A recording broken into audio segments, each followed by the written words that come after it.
Ah, wow. No one's here yet. We'll just have to run back and do a quick little rehearsal. God, I'm getting nervous. God, I'm getting nervous. Hello, everybody, and welcome to the first ever reading of The Eve of the Worm. Every year, the worm awakes and needs to eat. So each decade, the townsfolk bring together Oink, oink, little doggy, scream it like a dog. The ground will tremble and the earth will roar with the great worm's girth. Peanuts and popcorn for one and for two, shouted little Edna Kentler from the snack booth. Oh, and of course, Pamsy is a rat. That is why the crowd wants her dead and caught. Later that same evening. Taylor, get on! Let me on. Oh, this is insane. Oh, this is... Hey, I have some bugs on my back. Can you help me? Bugs? Bugs? She got bugs. Alright, welcome everybody. Thank you so much for being here. Thank you so much. This is the first ever reading of The Eve of the Worm. Welcome everybody and thank you again. The Eve of the Worm, an original screenplay. The head gets heavy, for she calls to him from the shallow end of the pool. Get in, the water, it's fine. Head first will do. Don't worry, I'll catch you. The worm opened the faucet and turned it very hot. Scalding oil poured on his back from the tub. Yipes! My back is ruined! What will ever happen to my career and of my wife? The play, it must go on. The play, it is reaching its start. The eve is upon us. Every year, the worm awakes and needs to eat. It only yearns for the meat, and the meat it needs is of a tough bison and ostrich mix. So each decade, the townsfolk bring together their finest dishes and platters of meats to show them. Oink, oink, little doggy, scream it like a dog. The crowd jeered from the stands. They loved the first scene of the eve. A hospital bed was wheeled on stage.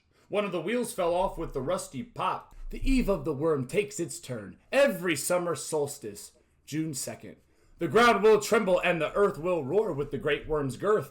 Sands will stand still and time will break. A carpet will even fly by the moon for a glimpse. Peanuts and popcorn for one and for two, shouted little Edna Kentler from the snack booth. The eve of the worm was just minutes from beginning.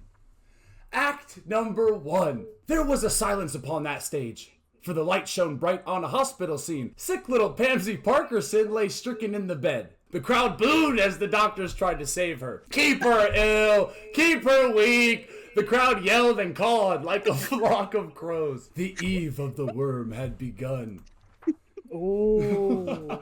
Backstage, Ooh. Runcible Prill had put on his decoration hat. He had always loved the snug fit, for he was playing the Earl of Soil in this grand play. A feat that not many could pull off, but Runcible, oh, he could. What with his old face and his beady eyes and his jowly asshole. What?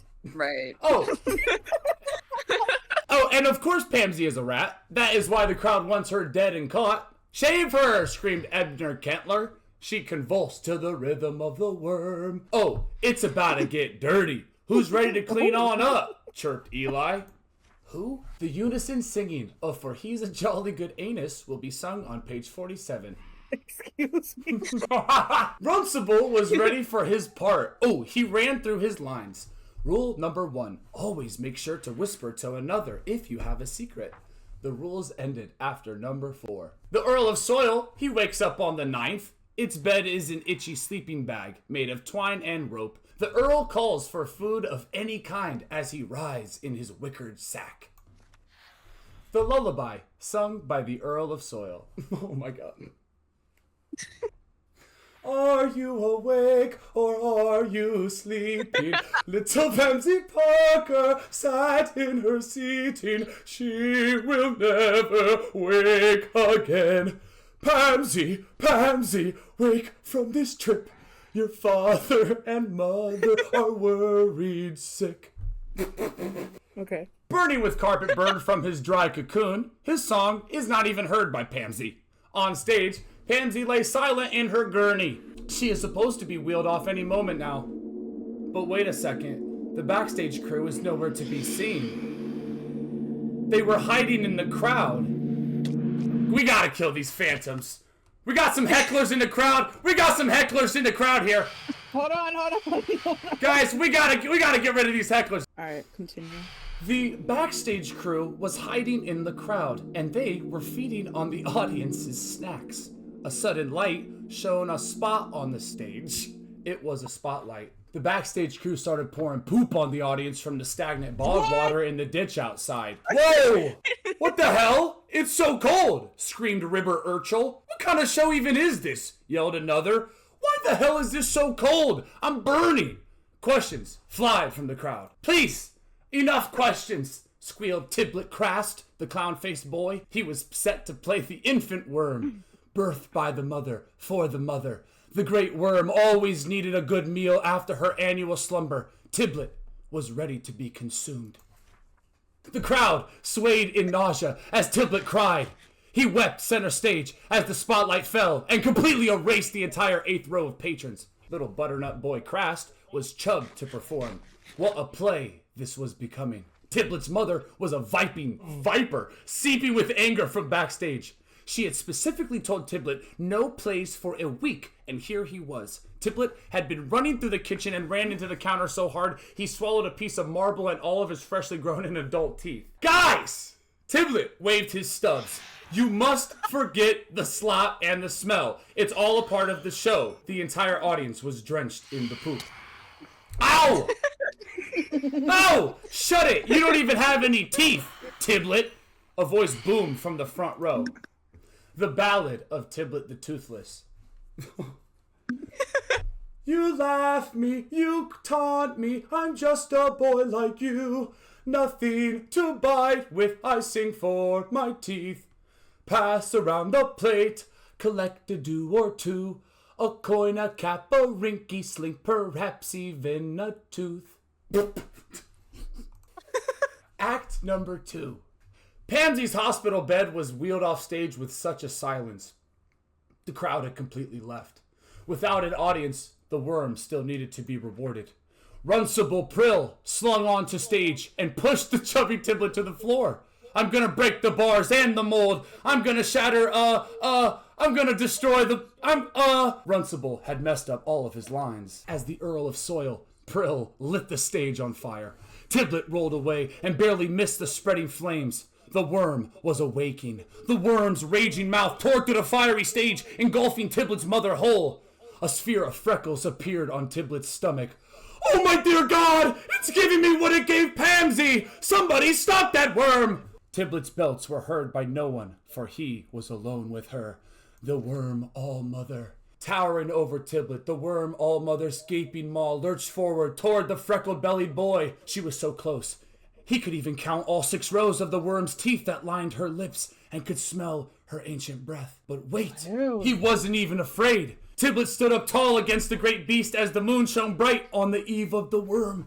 You must eat me. If you do, then just eat me. I will not stop you. But you should remember this, worm.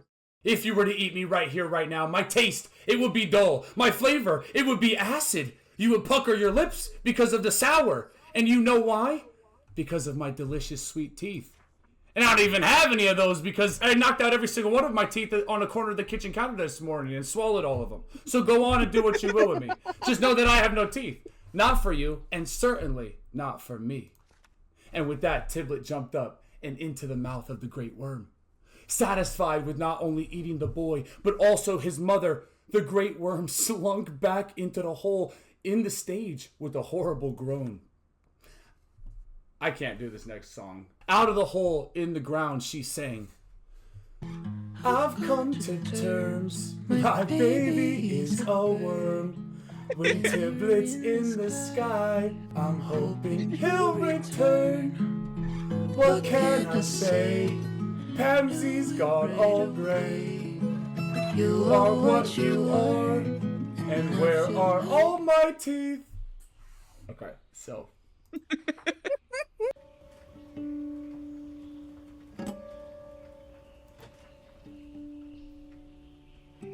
For hundreds and hundreds of miles, there was quiet. All were aware of what had just come and gone, thankful that their child was not chosen. A simple shepherd awoke and heard the news. he sent off his best bird to go deliver the tale to Taz of Boop Koopy to teach all the children of the Bramble about the Eve of the Worm. The performance had left the theater hall in a complete disarray. Nothing was recognizable except a lone silhouette standing in the middle of the stage. A Runcible Prill, the Earl of Soil. He took the stage alone, for no one was left, not the backstage crew, nor his fellow castmates. Not even the audience had the courage to stay through till the end. Runcible stood with a solemn. He bowed a deep, deep bow. A bow so deep his nose touched his knees. As he stood there bent in half, a single tear fell from his eye, hitting the burnt stage. With a final curtsy to the empty auditorium, Runcible hobbled off, never to be seen again. 47 years later. With no one to tell his tale to, he recluded himself to the barren fields. Runcible had found himself a place to settle. Oh yes, it would do just fine, he thought. A nice big spacious plot of land facing a wide lake, backed up to a tall cliffside.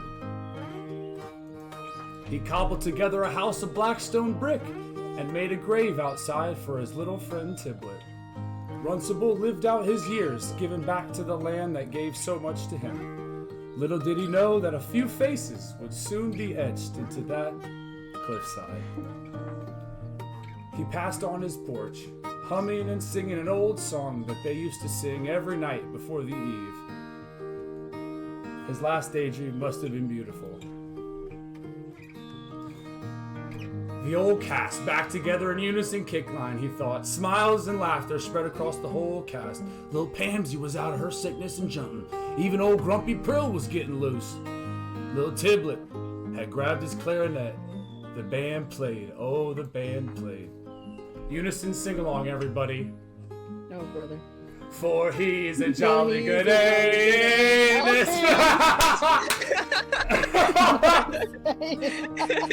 Come up here to the stage with me, guys, and hop on here. Right. Oh my God, Ari! Ari got lost.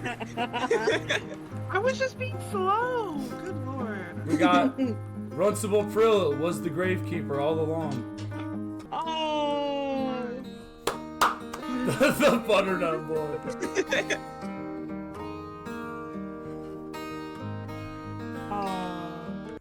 W. There's the Eve of the Worm ceremony. A little lore drop at the end. Oh wait, yeah, that's insane.